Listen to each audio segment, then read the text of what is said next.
Hmm. Maps to the Stars.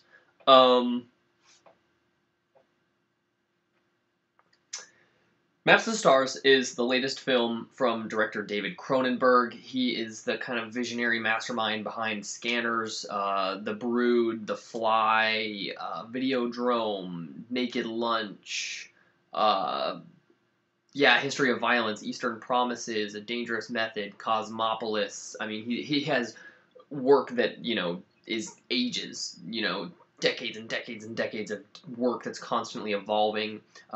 He was one of the biggest kind of horror directors for a while, working with like body horror.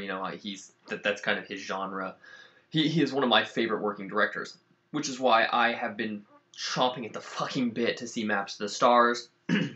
This movie premiered last year at Cannes, and then it was supposed to come out in October. It was actually supposed to come out on my birthday in October, and for some reason it got pushed in the U.S. until yesterday. February 28th. Yeah, Maps to the Stars is a horror movie, drama, satire, comedy, mean-spirited thing of satire of Hollywood. And yeah, it's about as weird as that sounds. The movie has an incredible cast. It has Robert Pattinson, Julianne Moore, John Cusack, Mia Wasikowska, Sarah Gadon or Gordon, one of the two. I'm not totally sure. Olivia Williams. There's one I'm quickly forgetting. Just I need to because he is such a good Evan Bird. I cannot forget him in this review. So yeah, this thing is star-studded. It has Carrie Fisher in it.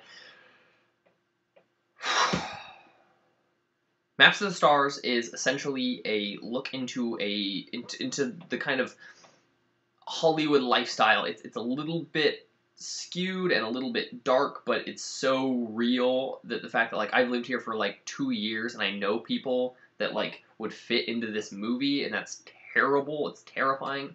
This movie is hateful, disgusting, mean-spirited, just evil, nasty, no good, makes you feel like shit movie, and I fucking loved it. Every minute of this movie, I fucking loved it. Yeah.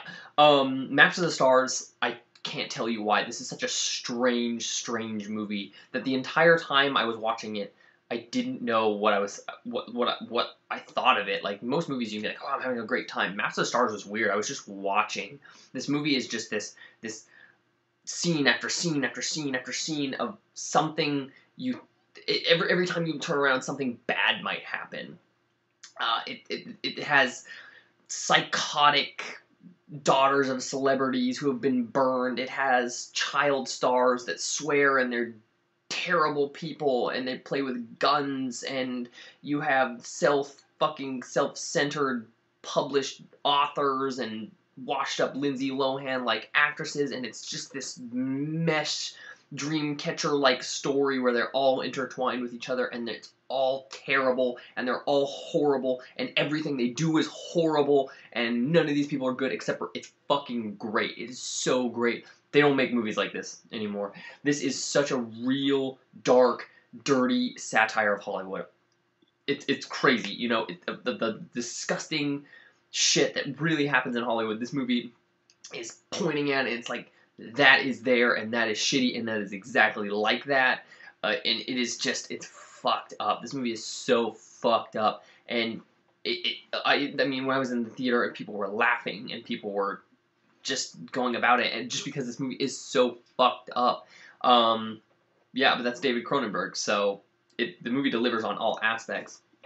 More technically, I mean, I can't even really like tell you what the story is. You just have to watch it. There's so many things that you don't want to be given away that yeah. So just watch this movie. David Cronenberg, yeah, fantastically directed. Every shot is beautiful. This movie is lit unlike anything I've ever seen. It has such rich colors, and it just captures that essence of Hollywood just down to a T. It is such a very strange movie, and everything is just so, it's like perfect, but it's like fake perfect, and it shows you like that gritty, dark, disgusting, while also like being very beautiful and cinematic. David Cronenberg always works with Howard Shore, who, for composer, who he did like the Lord of the Rings themes. That's probably what you know him best for. The soundtrack is fucking incredible. I've been listening to it all morning. Really, really great. Just really great soundtrack, really great cinematography, really great directing. The acting is I mean, that's what this movie is. This movie lives and dies with its acting. The acting is incredible. I can't think of anything to complain about this movie with. And this is I'm gonna say up front, this is not a movie for everybody. I went with my girlfriend, and she hated every minute of it. Every single minute of it. Hated all of it. So, if you like David Cronenberg, you're gonna love this movie. If you work in Hollywood, know a lot about Hollywood, you'll probably like this movie because it'll probably make you laugh, and it's shocking and dirty and gross. But yeah, I mean, if not, I might skip it. I think everyone should watch this just because, I don't know, it'll make you think about the strange things that it's talking about and the movie is trying to say. But I will say up front that I love this movie. I don't know that everyone will love this movie. It is a very strange, weird, kind of mystic tale of all these terrible people. Yeah, no, it is crazy. I mean, all the actors are great. You know, John Cusack's been in kind of a downtime lately, but he's great. Everyone in this film is great.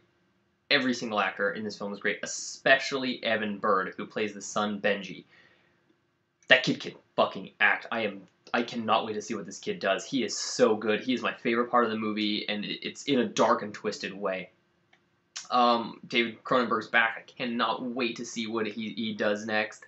Everything I can't really find anything to complain about this movie personally. The only thing is at the end there's like a scene of like questionable CGI it's some of the worst CGI I've ever seen. I don't know if they do it on purpose or what it is, but I mean it's pretty fucking bad, and it doesn't really detract from the movie, but like I still remember it. Like I remember it clearly. I didn't just forget about it, and it's just so shocking and weird. And yeah, so aside from that, I loved Maps of the Stars. I think it's definitely a movie everyone should see. It's on VOD right now. If it's in a theater near you, I would totally go see it in theater because I mean that's where you're gonna get the best out of it. I'm gonna give Maps of the Stars an 8.5 out of 10. Just CG, and I don't think it's a perfect movie. I loved it. Yeah, Maps of the Stars, fantastic. Performances, fantastic. Everything all the way around. 8.5, great score. Thanks for watching, guys. As always, you know, you can follow me on Twitter down below, and I will see you later.